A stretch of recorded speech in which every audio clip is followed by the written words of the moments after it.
Johnny career ని అణగదొక్కేయాలని సుకుమార్ కానీ, అల్లు అర్జున్ కానీ, లేకపోతే ఇంకొంతమంది ఆ ఆ విక్టిమ్ ని ప్రోత్సహిస్తున్నారా? బికాస్ ఇది మనం మాట్లాడుతుంది కాదు. ఆఫ్ ద రికార్డ్ గా, ఆన్ ద రికార్డ్ గా జానీ వైఫ్ అయేషా అలియా సుమలతానే సుకుమార్ పేరు తెర మీద తీసుకువచ్చింది. అల్లు అర్జున్ పేరు తెర మీద తీసుకొచ్చింది. సో బయట వాళ్ళకన్నా కూడా మీరు సినిమా ఫ్యామిలీలో ఉన్నారు కాబట్టి మీకు నిజాలు తెలుస్తాయి. ఎవరున్నారు దీని వెనకాల జానీ కెరియర్ ని తొక్కేయడానికి? ఇప్పుడు నేను తప్పించుకోవాలండి, నా మీద ఒక కేసు పడింది. ఆ కేసులోంచి తప్పించుకోవడానికి నేను రకరకాల మాటలు మాట్లాడేసి జనాల్ని నమ్మించే ప్రయత్నం నేను చేస్తాను. ఆ ఆ, సృష్టి శర్మ వెనకాల ఎవ్వరూ లేదు. ఎవ్వరు, నో వన్.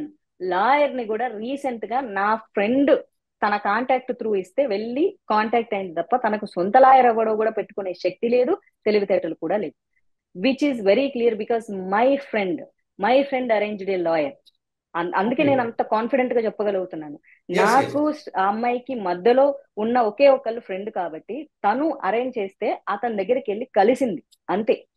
అయితే ఏం జరిగిందంటే అసలు సుకుమార్ పేరు ఎందుకు వచ్చిందంటే, సుకుమార్ కి సంబంధించింది ఈ అమ్మాయి లాస్ట్ ఇయర్ ఒక సినిమా జానీ హీరోగా చేస్తున్న సినిమాకి ఉమ్. ఈ జానీ మాస్టర్ తోనే ఈ డాన్స్ కొరియోగ్రఫీ కంపోజ్ చేస్తున్న సమయంలో ఈ అమ్మాయికి కాంటాక్ట్స్, ఇప్పుడు జానీ మాస్టర్ తో పనిచేసినప్పుడు కాంటాక్ట్స్ వస్తాయి కదా. కాంటాక్ట్స్ వచ్చినప్పుడు ఆ కాంటాక్ట్స్ జీవితాంతం వాడుకోకూడదు. ఇప్పుడు ఏమంటున్నారంటే జానీ మాస్టర్ వల్లే కదా అమ్మాయి కాంటాక్ట్స్ వచ్చింది అంటే, అంటే కాంటాక్ట్స్ ఇంకా వాడుకోకూడదా విజయ్ గారు? అది తెలియక అడుగుతాను. తప్పేముంది నేను దాంట్లో? మీతో పని జీవితంలో చేసా, నాకు ఎదగాలనుకునేటువంటి కాంటాక్ట్స్ వాళ్ళు వచ్చినాయి.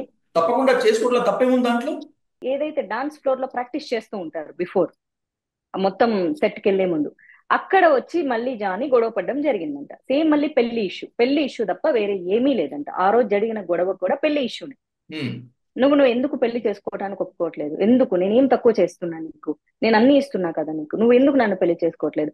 పెళ్లి తప్ప వేరే ఏదైనా చెప్పండి అని ఆ అమ్మాయి ఇష్యూ. వీళ్ళిద్దరి మధ్య ఇదే గొడవ అయిందంట.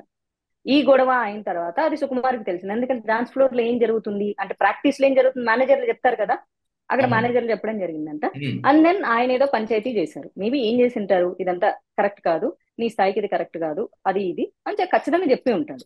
ఉమ్. అంతకంటే ఏమీ ఉండదు అక్కడ.